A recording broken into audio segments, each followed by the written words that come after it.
Unconstitutional, unlawful का ये शब्द इस्तेमाल करने का वक्त प्रॉपर्टी प्राइवेट प्रॉपर्टी होता है सर।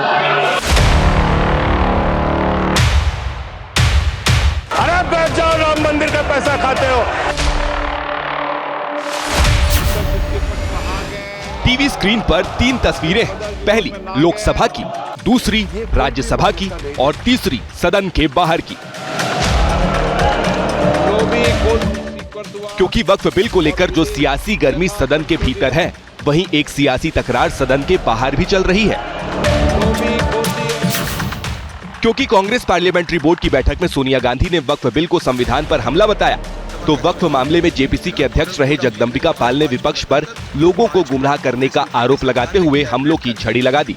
साफ कह दिया, बताएं तो किस क्लास में जमीन बेच लेगी? उस जमीन को जो अभी मुतवल्ली बेच रहे थे, जिसका फायदा गरीब को मिले, उसका एक अच्छा ट्रांसपेरेंट एडमिनिस्ट्रेशन हो। वक्फ को लेकर एक सियासी तपिश संजय राउत के बयान को लेकर भी बढ़ी हुई है, जिस पर शिंदे गुट मोर्चा खोले हुए हैं। 2 लाख करोड़ की जो जमीनें हैं, उनके ऊपर उनकी नजर है। भाषण में कहा कि हम 2025 के पहले वाली जो प्रॉपर्टीज है, यानी मस्जिद है, दरगाह है या मदरसे, उसको हम हाथ नहीं लगाएंगे, लेकिन जो रिक्त जमीन है वो बेचकर हम गरीबों में उनका पैसा बांटेंगे। उसका मतलब खरीदी बिक्री आ गई, बेचने वाली बात आ गई। संजय राउत एक तो अनाड़ी हो गए, क्योंकि उनको वक्फ बिल समझ में नहीं आ रहा है कि क्या बोल रहा है क्या नहीं। ये देखो, जमीनें बेचने का सवाल कहाँ आता है?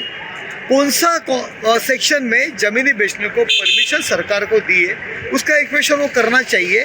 मुझे तो लगता है ये जानबूझ में लोगों में गलतफहमी फैलाने का काम कर रहा है। यूपी के सीएम योगी आदित्यनाथ ने वक्फ बोर्ड को भूमाफिया बोर्ड बताकर सियासी माहौल गर्मा दिया है कि प्रयागराज में कुंभ की भूमि भी वक्फ की भूमि है। अबे हमने कहा ये बोर्ड क्या भूमाफिया बोर्ड हो गया क्या? वक्फ बोर्ड से संबंधित एक अत्यंत महत्वपूर्ण अधिनियम को संसद में, लोकसभा में पारित किया है, आज राज्यसभा में भी पारित होगा। लेकिन सवाल बड़ा है कि वक्फ को लेकर क्या राजनीति बिल पेश होने तक है या आने वाले समय में और तपिश बढ़ेगी? क्योंकि डीएमके वक्फ बिल को लेकर न सिर्फ प्रदर्शन कर रही है, बल्कि डीएमके वक्फ बिल को सुप्रीम कोर्ट में चुनौती देने की तैयारी में है। இன்றைய பேரவை நடவடிக்கைகளில் நாங்கள் பங்கெடுக்கிறோம்.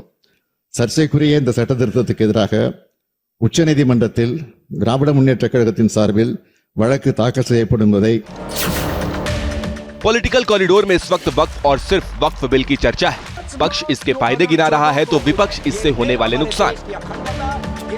सिर्फ झूठ बोलना, फॉल्स नैरेटिव सेट करना, लोगों में एक डर का माहौल पैदा करना, सिर्फ विपक्ष की अब ये भूमिका रह गई। कांग्रेस ने स्पष्ट तौर से कहा है, वक्फ बिल जो है भाजपा सरकार का एक और तरीका है देश के मूलभूत मुद्दों से ध्यान भटकाकर एक बार फिर हिंदू बनाम मुस्लिम की राजनीति को दोबारा से नया रंग देने का, ताकि बंटवारे की राजनीति भाजपा की आगे बढ़ सके। फिलहाल सबकी नजर राज्यसभा पर है, जहां लोकसभा के बाद वक्फ बिल का फाइनल टेस्ट होना है।